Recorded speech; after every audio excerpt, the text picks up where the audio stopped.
Hello everyone.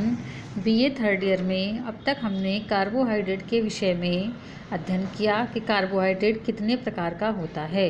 Carbohydrate मुख्य रूप से 3 प्रकार का होता है, मोनोसैकेराइड, डाइसैकेराइड व पॉलीसैकेराइड, और इनमें भी अपने अलग अलग वर्गीकरण हैं। और उसके बाद अब हम कार्बोहाइड्रेट की प्राप्ति के स्रोत के विषय में अध्ययन करेंगे। कार्बोहाइड्रेट हमें किन किन भोज्य पदार्थों से प्राप्त होता है।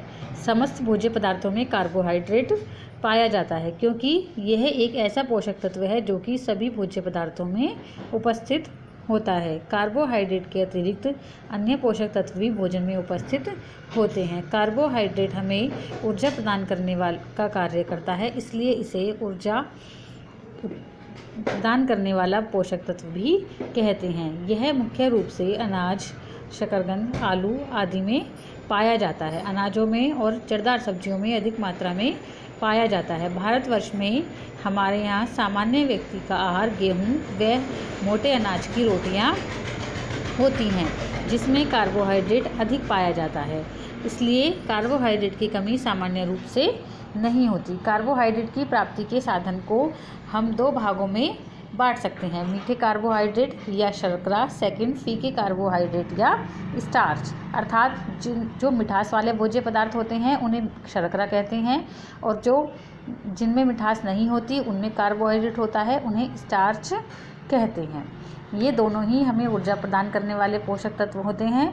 अन्य भोज्य पदार्थों में स्टार्च व शर्करा विभिन्न अनुपात में पाई जाती है, इसलिए इन्हें 2 भागों में विभाजित कर देते हैं। पहला है हमारा स्टार्च युक्त शर्करा युक्त पदार्थ। शर्करा अर्थात मीठे, इसमें जो मीठे फल व सब्जियां आती हैं या मीठे भोज्य पदार्थ होते हैं वो इस श्रेणी के अंतर्गत आते हैं, जैसे शक्कर, शहद, बूरा, गुड़, चीनी, किशमिश, खजूर, अंगूर, खुबानी व अन्य सूखे व मीठे फल शर्करा युक्त भोज्य पदार्थों के अंतर्गत आते हैं। सेकंड हमारा स्टार्च युक्त पदार्थ, अर्थात वे भोज्य पदार्थ जिनमें मिठास नहीं होती या जिनमें मीठा नहीं होता, वो इस श्रेणी के भोज्य पदार्थ होते हैं। यह विभिन्न अनाजों जैसे गेहूँ, ज्वार, बाजरा, मक्का, चावल, चना, आटा, मैदा में पाया जाता है। साथ ही साथ विभिन्न दालों जैसे सेम, राजमा, मटर, लोबिया, मेथी व आटे से बने पदार्थ कार्बोहाइड्रेट की प्राप्ति के मुख्य साधन है। विभिन्न कंदमूल वाली सब्जियां अर्थात जड़दार सब्जियां जैसे आलू, शकरकंदी, अरबी, जीवीकंद, इनके अतिरिक्त सूखे मेवे जैसे काजू, बादाम, मूंगफली आदि स्टार्च युक्त होते हैं। कच्चे केले में भी स्टार्च अधिक मात्रा में पाया जाता है, इसलिए उसमें भी कार्बोहाइड्रेट होता है। ये सभी भोज्य पदार्थ हमारी कार्बोहाइड्रेट प्राप्ति के साधन है। कार्बोहाइड्रेट मुख्य हमें सब अनाजों व जड़दार सब्जियों में अधिक मात्रा में पाया जाता है। कार्बोहाइड्रेट युक्त भोज्य पदार्थों का हम वर्गीकरण कर सकते हैं, जैसे कि अधिकतम से न्यूनतम के क्रम में, अर्थात किन भोज्य पदार्थों में अधिकतम मात्रा में कार्बोहाइड्रेट पाया जाता है और किन भोज्य पदार्थों में न्यूनतम मात्रा में कार्बोहाइड्रेट पाया जाता है। जैसे कि सबसे ज़्यादा कार्बोहाइड्रेट शक्कर, गुड़, चीनी, खांड व शहद में पाया जाता है। उससे कम आलू व साबूदाने में, उससे कम साबुत अनाज जैसे गेहूँ, चना, ज्वार, बाजरा, मक्का व जौ आदि में पाया जाता है।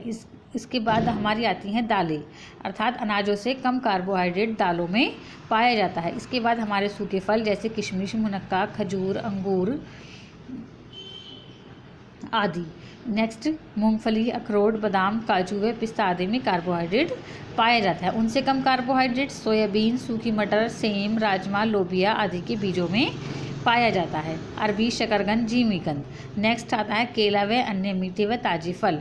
इसके बाद हमारा विभिन्न शाक भाजियाँ, इन सब में कार्बोहाइड्रेट पाया जाता है। हमारे यहाँ भारतीय परिवारों में जो भोजन में हम गेहूँ, चावल व आलू का मुख्य रूप से प्रयोग करते हैं, और ये तीनों ही हमारे कार्बोहाइड्रेट युक्त भोज्य पदार्थ हैं। ये भोज्य पदार्थ हमारे सस्ते भी होते हैं और इन्हें हम आसानी से खा भी सकते हैं, इसलिए हमें पर्याप्त मात्रा में कार्बोहाइड्रेट की प्राप्ति हो जाती है, अर्थात हमारे शरीर में कार्बोहाइड्रेट की कोई कमी नहीं होती। इसलिए कार्बोहाइड्रेट की कमी से जो होने वाले रोग हैं वो सामान्यतः नहीं होते, परंतु कुछ निर्धन परिवार जिन्हें भोजन ही ना मिले, अर्थात जो व्यक्ति भूखा हो जिसने भोजन ही ना किया हो तो उस व्यक्ति में कार्बोहाइड्रेट की कमी हो सकती है, लेकिन सामान्य रूप से कार्बोहाइड्रेट की कमी नहीं होती। औसतन हमारे लिए 65% ऊर्जा की पूर्ति कार्बोहाइड्रेट से ही की जाती है।